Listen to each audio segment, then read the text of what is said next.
Good morning and welcome to Skylark Church's Sunday Online. How are you doing? I hope you're well. My name is Pete and I am one of the senior leaders in the church. We are so pleased that you could be with us today. This week has been really significant in the battle against racism. With the conviction of Chauvin for the murder of George Floyd, it is a step in the right direction. But systemic racism won't be stamped out if we think that that is job done. We need to continue to check ourselves and our attitudes, the attitudes of our friends and families, and stand up for what's right. We need to be able to be a voice into our churches, into our workplaces. There's a lot more to be done. Let's continue to move forward until we see racial inequality stamped out once and for all. As always, we have some fantastic kids resources available today, so if you're watching with your children, if you click on the QR code now or look in the link below this video, then you'll have all of the resources that you need for today's service. If you want to get more connected into the life of the church and hang out with other people, then after this service we have got a Connect Lounge virtually on Zoom. Once again, all of the information you need is in the link below this video. I'm now going to hand over to the worship team who are going to lead us in a time of worship together.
I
the God of covenant, of faithful promises.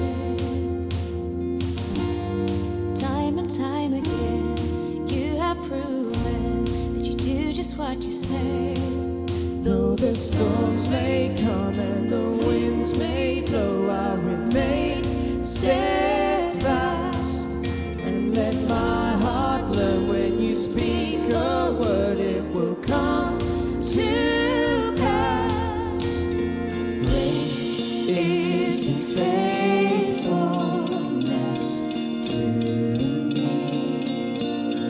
Great is your faithfulness to me.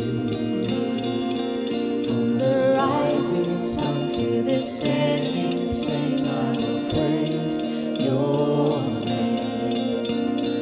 Great is your faithfulness to me.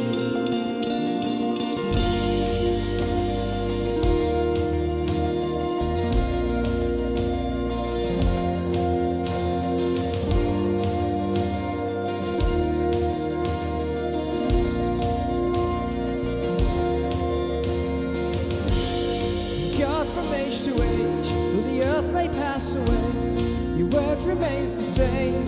Yeah, and history can prove there's nothing you can do. You're faithful and true. Though the storms may come and the winds may blow, I'll remain steadfast and let my heart learn when you speak a word, it will come to pass. Great is your faithfulness to me. Great is your faithfulness to me. From the rising sun to the setting same, I will praise your name.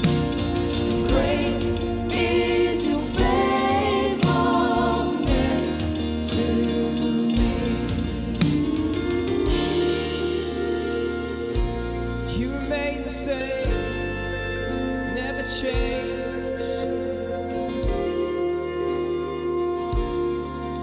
You are faithful till the end. Seasons change, you remain the same.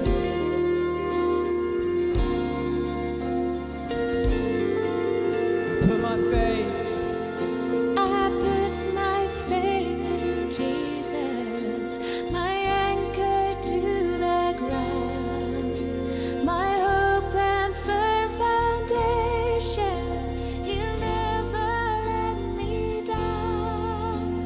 I put my faith in Jesus, my anchor to the ground, my hope and firm foundation. He'll never let me down. I put my faith in Jesus, my anchor to the ground, my hope and firm foundation. He'll never let me down. I put my faith in Jesus, my anchor to the ground, my hope and firm foundation. He'll never let me down. He'll never let me down.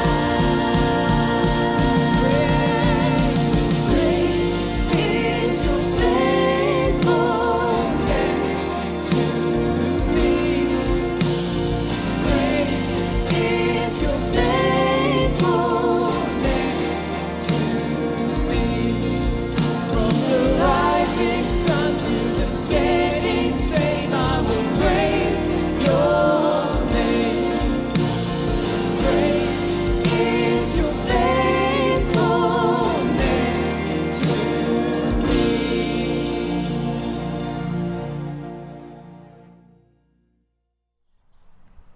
Thanks, worship team. In just a moment, we are going to be led in our prayers this week. Alistair Tulloch is going to help us to reflect and to lift our eyes from our circumstances onto our incredible God. We're also going to have an opportunity to give financially into the vision and the life of the church, and also get some updates as to what has been happening this week. Lamentations 3:22-24 says this: "The steadfast love of the Lord never ceases. His mercies never come to an end. They are new every morning. Great is your faithfulness. The Lord is my portion, says my soul. Therefore I will hope in him." God, as we look outside at the world around us, as we see spring coming in nature, as we see blossom on the trees and bluebells on the ground, as we see society starting to open up more and more, as we move into a new season, both in the natural and in the spiritual, God, would we look to you? Would we lift our eyes from what is in front of us and know that you are all we need, that you are everything? God, for the anxiety and the fears and the unknowns of the future, God, would we lift our eyes from those and look to you? God, would we know that your love is steadfast and that you are faithful to deliver the plans that you have for each and every one of us? And God, would we put our hope in you? Would we continue to put our hope in you?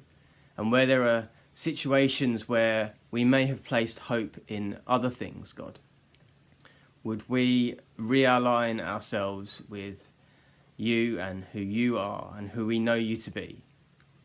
God, would we place our hope in you for what is to come? God, we thank you for all you are and all you have done for us and all you continue to do through each and every one of us, through our church and in this nation and in the world. We can't thank you enough. In your name, amen. Have a great week, church.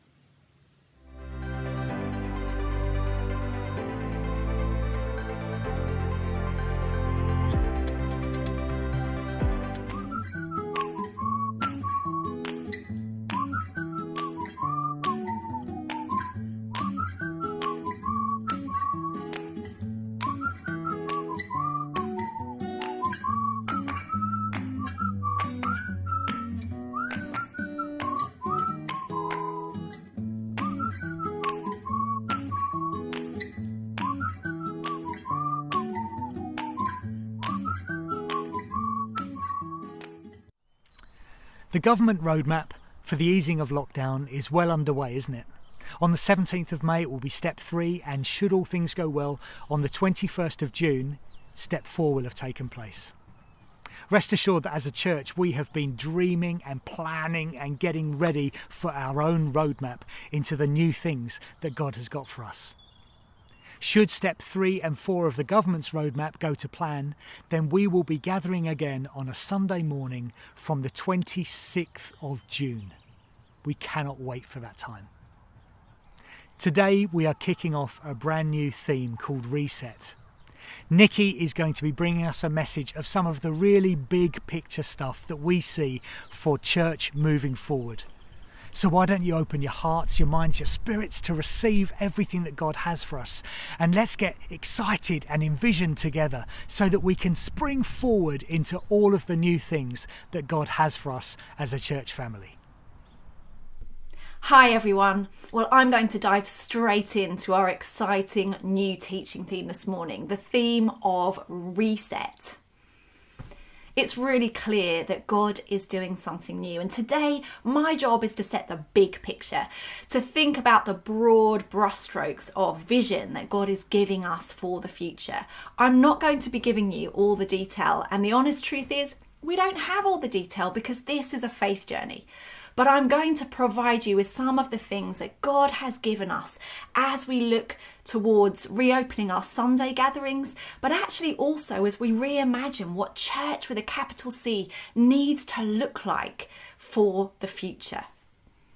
Isaiah 43 verses 18 and 19 are well known to us, and they've been on our heart for the last 3 years. In fact, we've been talking about a new blueprint for some time, and we've already seen some change and some of that newness come in, but this last year has accelerated that sense in which God is doing something new. He's changing the shape of his church. He's changing us from the inside out so that we are better equipped to be the church for this generation, for this place that we are planted in.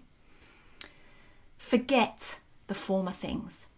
Do not dwell on the past. See, I am doing a new thing. Now it springs up. Do you not perceive it? I am making a way in the wilderness and streams in the wasteland. As we think about this new thing that God is doing, we deliberately chose the word reset to frame this time because we believe that its meaning is profound. You see, the word reset actually has a dual definition. It can mean to set again, but it can also mean to set differently. And we love that because as we think about this new blueprint for the way forward, as we know that we're navigating a radically different world, and the fact that we are all different as a result of what we've walked through this last year, the old is not going to help us. We have to keep bravely walking by faith into the new. And the word reset is really helpful. Because I think that when we talk about God doing something new, what we imagine is that, everything is just decimated and there's this radical change, and that on the 27th we'll come back to the building and nothing will look as it did before. But that's not really what reset is all about. You see, some elements of the reset will simply be to set again. There will be a continuation of things that we've always done, but perhaps the way in which we approach them, the mindset that we have, the heart shift that has happened within us will actually bring something different to those things that we set again. For other things, actually, they will be set differently. There will be changes and they won't happen all at once, but we're interested not in how church looks on the 27th of June. We're interested in how church looks in 1 year, 2 years, 5 years, 10 years time. We want to seed a legacy for future generations, and the way in which we embrace God's new blueprint by faith, step by step now, is going to make a difference for the generations to come. If we simply move the furniture around quickly on a Sunday morning without examining what needs to change in our hearts, what needs to change in our thinking and our attitudes, what needs to change in our behaviour and our patterns, if we don't actually deal with any of those core things, then it simply is just going to be moving the furniture around on a Sunday morning. But as we all know, church is so much more than a Sunday morning. What is church then? What is church? Is it this? Is it our Skylark Church building? Gosh, I do miss being in that building. But you know what? If this year has taught us anything, it's that church is not a building. And actually using the word church for our building is really unhelpful because it confuses the two. Church is not a building. Our building has been closed pretty much this year, apart from some community activity, essential activity. And we're still the church. The church still exists. The church is still alive. The church is still flourishing, and the church is still active. So no, church isn't a building. That's a mindset shift. Is it this then? Is it gathered church? Is it that time where we are together on a Sunday morning? Because we talk about going to church. We say to our friends, I go to church on a Sunday. Well, when we gather, of course, we are the church. But we're also the church when we're not gathered. And in truth, the gathering is such a tiny part of being church.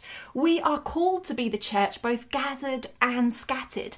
And what happens between our Sunday gathering and the next one is really where our opportunity to be the church begins. The church isn't a building. The church isn't a gathering. Church is us.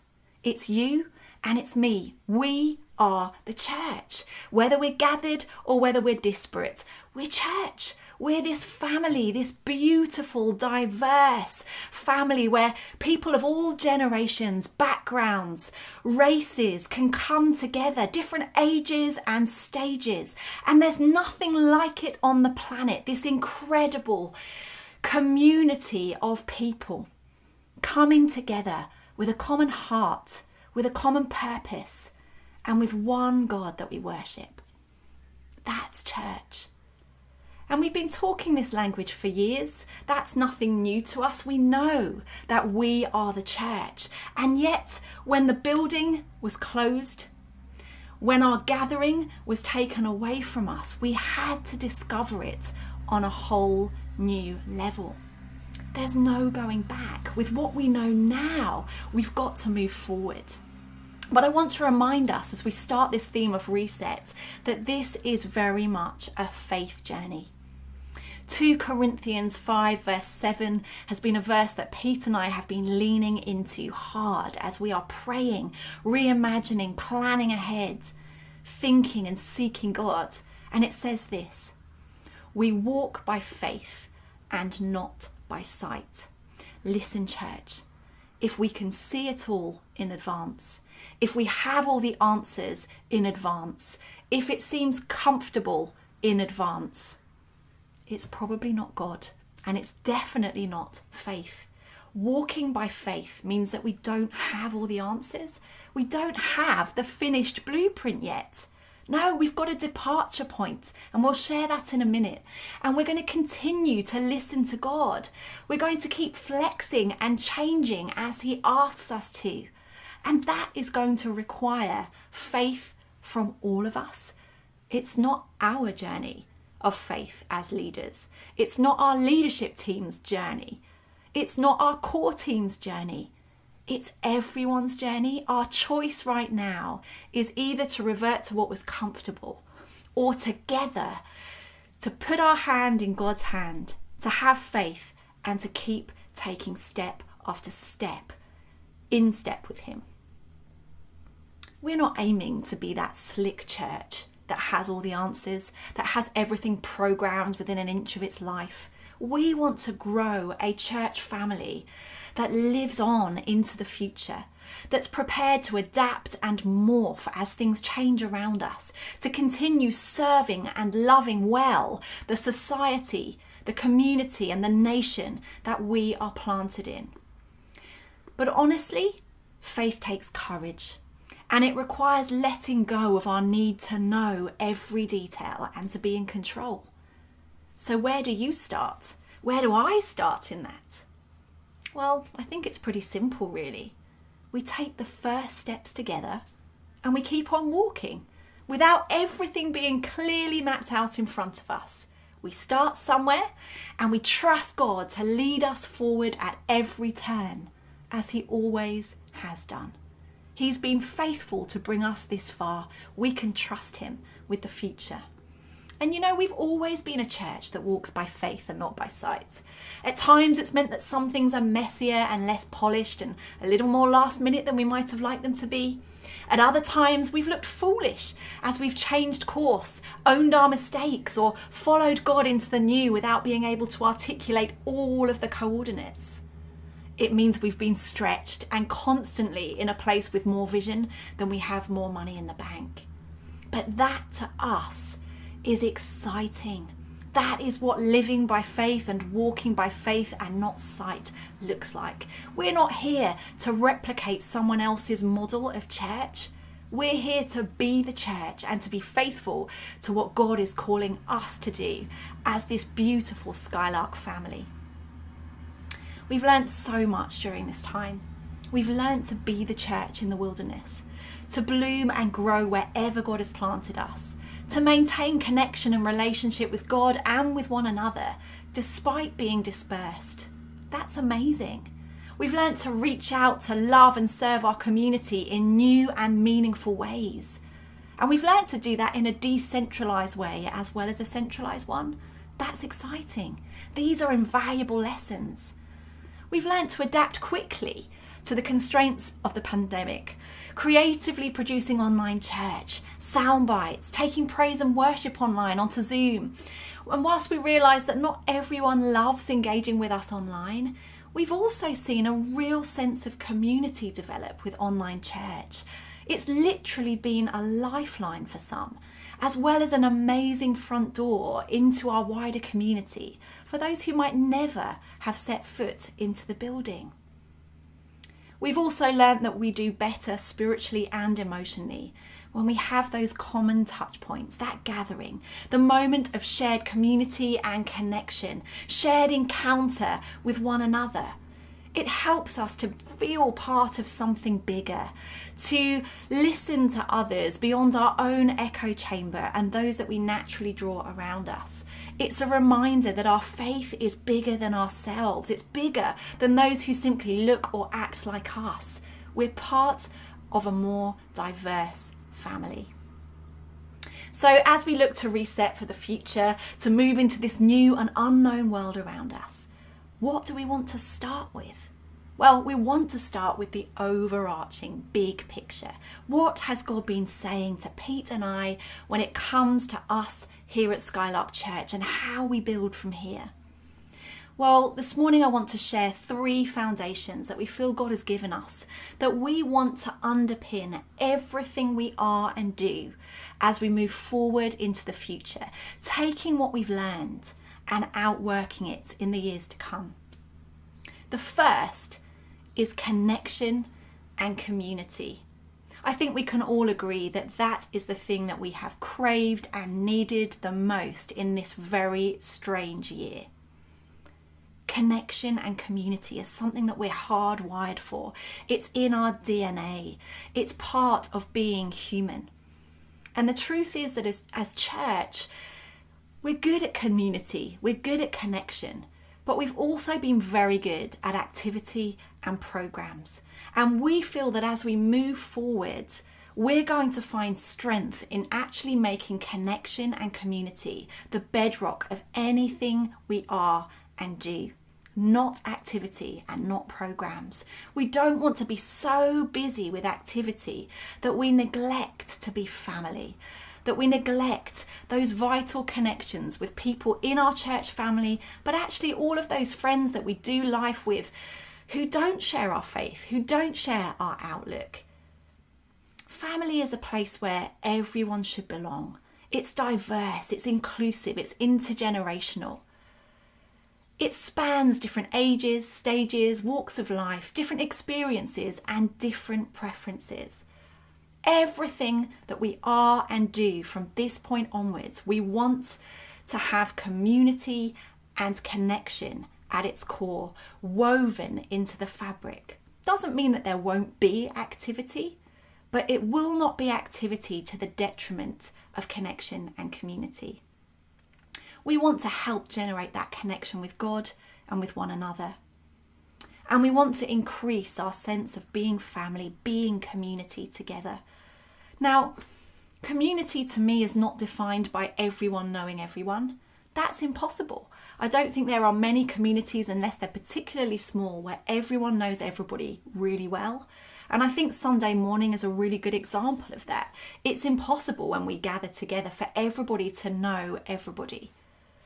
But to be an effective community, to be an effective family, everyone needs to know and be known by someone intimately.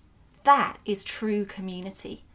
And I suppose our expectation in the past has sometimes been that the one gathered moment that we have on a Sunday is going to provide us with this depth of relationship with God and with others.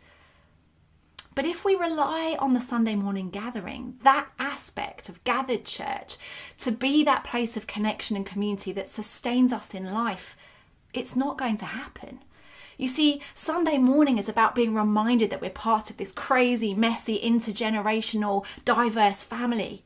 It's a place to be refueled and recharged. But it's also a place where connection is actually relatively superficial with other people. On a Sunday, we can talk to lots of people very superficially. Some people come and leave without talking to anybody. It's what happens beyond the Sunday gathering, how we are church outside our gathering, that will determine our level of connection and community, the strength of our connection and community. And this is where life groups, smaller gatherings, smaller friendship clusters and interactions are essential for our way forward. Life groups are going to be the lifeblood of church for the future. We cannot pin everything on a Sunday morning. Connection and community needs to be the heartbeat of us being the church outside the Sunday gathering. Which leads me nicely into the next foundation stone. Going and growing.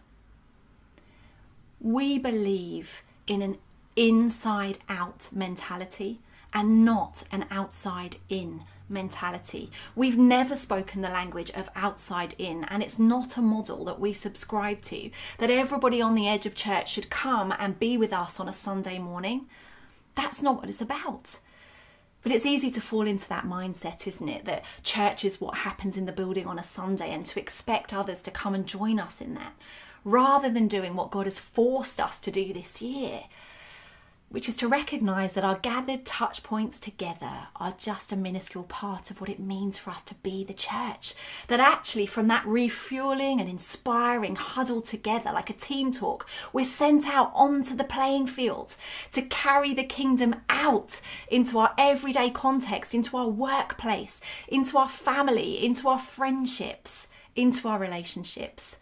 We want to be a church that majors on going and growing, because these are at the heart of the Great Commission, what Jesus called us to do. We want that missional mindset, that understanding that yes, we gather, but then we're sent out to be salt and light. For us, going and growing are in super bold, enormous font, and gathering, it's there in the small print. It's an essential touch point for us, but it's not the headline. We're called to go and we're called to grow. And what do I mean by growing? Well, for us, true growth is not determined by how many people we have in the building. It's determined by how we're growing internally. Are we becoming more like Jesus? And are we growing in our love for others? Are we growing others into the kingdom? And when we talk about growth, there are so many church models that major on numbers and that major on intensive hothouse greenhouse style growth. We're not into that. We believe that the future for us at Skylark Church is about organic growth, relational growth, relational discipleship. After all, life following Jesus is about relationship with him and others. And again, this is where life groups and smaller settings, those more intimate places and spaces for cultivating relationships, are going to be crucial. We don't want to be so full with church activity and programs that we don't have time to be Jesus to our family, in our marriage, to our friends, to those beyond the four walls of the church. I don't see a divide, actually. I don't think God sees a sacred secular divide. Any activity we undertake needs to facilitate the going and the growing. Why gather then? Why gather? And we've asked that question. But you know, as we've asked that question, we've seen this year again that the gathering is so important. Right now, as we've been disparate, it's really clear that some are languishing, some are flagging, and others still have polarized themselves into different groups and viewpoints. We're better when we're together. It's important that we have those moments as gathered church to be re-envisioned, to be encouraged, to be inspired, to be equipped to live our faith out. But Sunday morning, that's not the headline. Going and growing is the headline. And we feel that our role as your leaders and our role as Skylark Church is to equip you for the going and the growing, to encourage you in the going and the growing, to envision you as you go and as you grow, and to establish the newness that God has for us as a family. Finally, we feel that church, Skylark Church for the future, needs to be centred around the heartbeat and the how, and not doctrine and dogma. Now I want you to hear me as I talk about this, because it's going to be easy for you to misread or to misinterpret what I'm saying in that. When you think about family, it's possible in a family to have very differing viewpoints on things.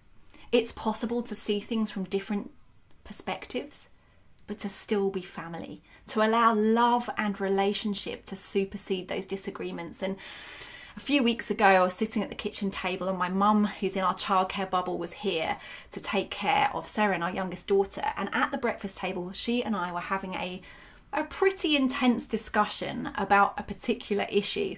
And we did not see eye to eye. We were respectful. We listened to one another, but we clearly didn't agree. And I watched my eldest daughter becoming more and more uncomfortable with this exchange.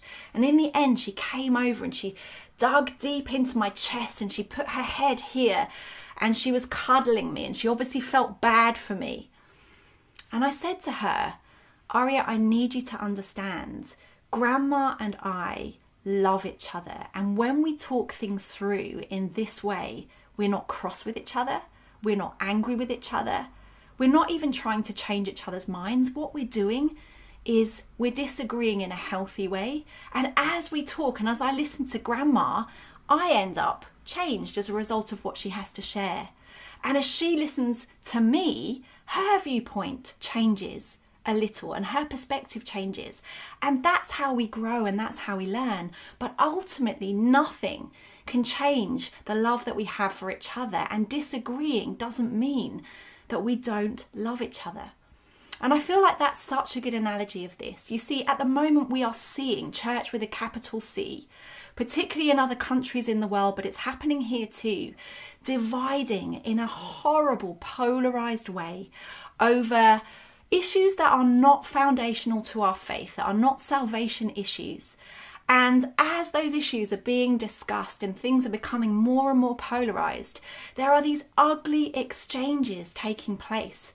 And that's because for years, church has been taught to be united over doctrine and dogma. There's this in or out mentality that if you don't subscribe to this list of beliefs as is, then you can't be part of our community. But that's not really what family should look like. Family is about covenant, about heart position over contract. Our kingdom vision and values, rather than a theological tick box or a list that defines who's in and out. Now listen, this is tricky. It's naive, isn't it, to say that ultimately love and relationship should trump everything else.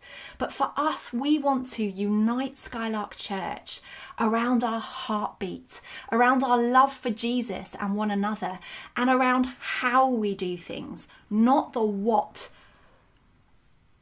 of all of those secondary issues in terms of doctrine and dotting our theological I's and crossing our T's.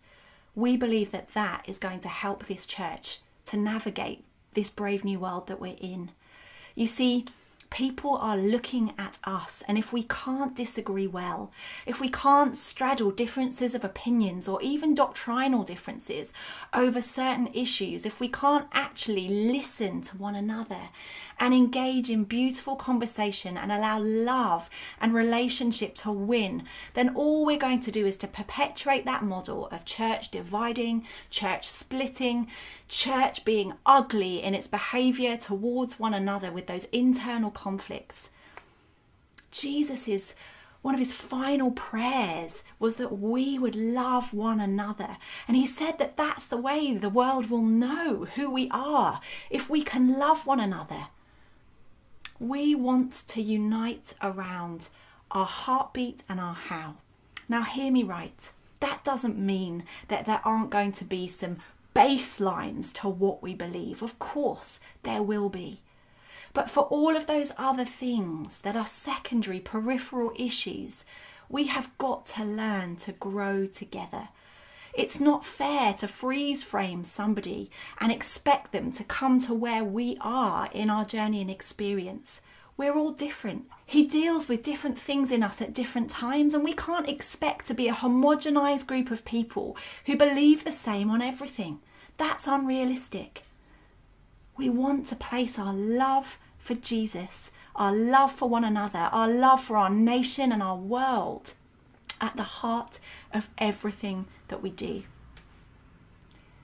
Those are our three big, broad brushstrokes as we consider this theme of reset. There's so much more that I could say, and in this coming week, Pete and I are going to be releasing more details, because one of the things that we do really believe in, that part of our future does look like hybrid church, online and on site, working together. And there's loads more I could say about that, but we're going to save that for those of you who are part of the Skylark Church family. That will come your way in Church Suites, along with a little recap on some of what I've shared this morning, so that you can be in the loop in our thinking and also in our road mapping for the future. Thanks for listening today. I'm going to pray. Lord, would you come and reset our hearts today? We love you. And although we are navigating an unknown future right now, although we are walking into newness, and sometimes that can feel exciting and other times it can feel exhausting and scary, I thank you that your promise is that you're with us and you're building your church. And so, Lord, we want to hand ourselves over to you today and say that we trust you, that we're up for this faith journey, that we're going to stand together in love and in unity, aligned around our heartbeats and how we do things, that we're going to be a church that goes and grows, and that we are going to put connection with you and others and community at the very heart of who we are and all we do. Help us to live this out over the years to come. In Jesus' name, amen. Thanks so much, Nicki. That was incredible. What a powerful and inspirational message to envision us for the way forward. As Nicki mentioned, if you're part of Skylark Church family and you are signed up on Church Suite, then over the next week or so you will receive a more in-detail update from Nicki and myself about the roadmap for the way forward. As I mentioned earlier, if you want to get connected, then at 11 o'clock, straight after this service, there is the Virtual Connect Lounge. Do click on the link below this video and join in that. But that's all we've got time for today. I hope you've had a fantastic morning with us. I hope you feel envisioned and excited about the way forward. Take care, love you guys loads, and see you soon.